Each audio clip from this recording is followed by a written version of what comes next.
Assalamualaikum warahmatullahi wabarakatuh. Perkenalkan, nama saya Huzaimi Nur Izomi, NIM E1C019085, kelas 5C. Video ini saya buat untuk memenuhi tugas mata kuliah psikolinguistik, yang dimana saya mengambil topik yaitu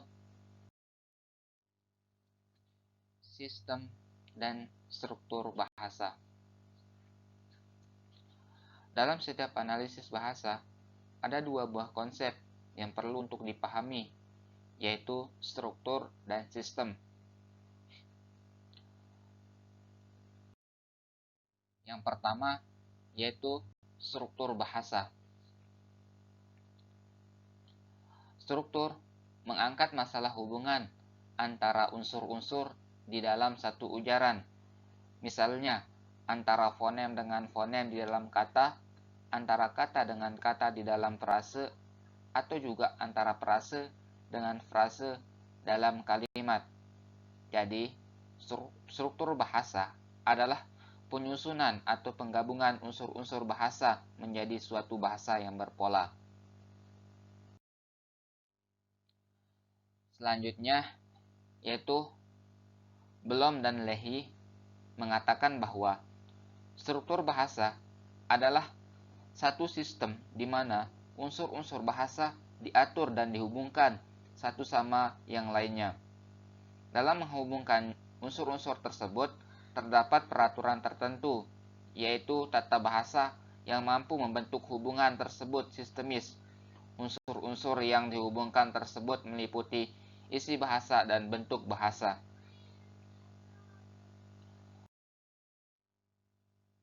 Selanjutnya, dalam struktur bahasa terdapat unsur dasar, yaitu yang pertama, fonem.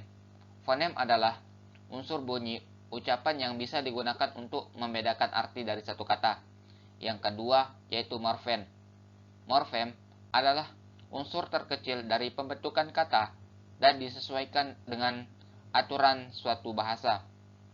Yang ketiga, sintaksis. Sintaksis adalah penggabungan kata menjadi kalimat berdasarkan aturan sistematis yang berlaku pada bahasa tertentu. Yang keempat, yaitu semantik. Ini digunakan untuk mempelajari arti dan makna dari suatu bahasa yang dibentuk dalam suatu kalimat. Yang keenam, yaitu diskurs. Diskurs digunakan untuk mengkaji bahasa pada tahap percakapan, paragraf, bab, cerita, atau literatur. Selanjutnya, yaitu tata bahasa. Dalam linguistik generatif transformatif, struktur sama dengan tata bahasa. Tata bahasa itu sendiri tidak lain daripada pengetahuan penutur bahasa mengenai bahasanya yang lazim disebut dengan istilah kompetensi. Kemudian, kompetensi tersebut akan dimanfaatkan dalam pelaksanaan bahasa atau performansi, yaitu berupa bertutur atau pemahaman akan tuturan. Jadi dapat kita ambil dua istilah, yaitu kompetensi dan performansi. Kompetensi yang merupakan pengetahuan seseorang akan bahasanya memungkinkan dia untuk dapat melakukan performansi atau pelaksanaan bahasa itu yang berupa memahami kalimat-kalimat yang didengar dan melahirkan kalimat-kalimat dari bahasanya.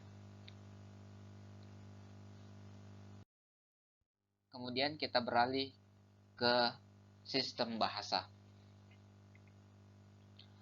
Bahasa adalah sebuah sistem yang memadukan dunia makna dengan dunia bunyi.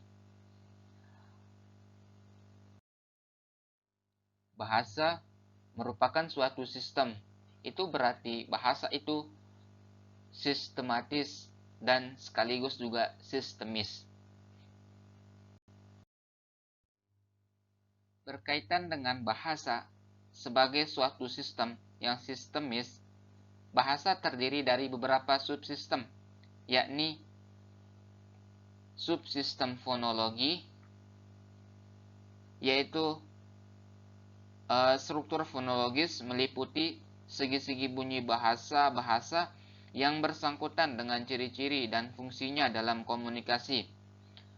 Kemudian yang kedua yaitu subsistem gramatika atau tata bahasa, terbagi atas morfologi dan sintaksis. Subsistem morfologi mencakup kata, bagian-bagiannya, dan kejadian-kejadiannya. Subsistem sintaksis mencakup satuan-satuan yang lebih besar dari kata-kata seperti frase, klausa, kalimat, dan hubungan antar satuan itu. Kemudian yang ketiga yaitu subsistem leksikon. Subsistem leksikon atau struktur leksikal mencakup perbendaharaan bahasa.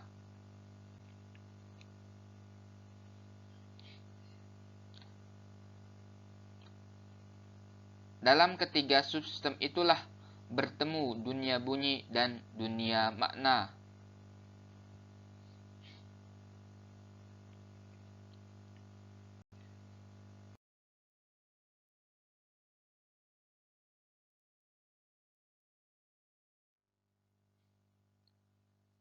Demikian yang bisa saya sampaikan.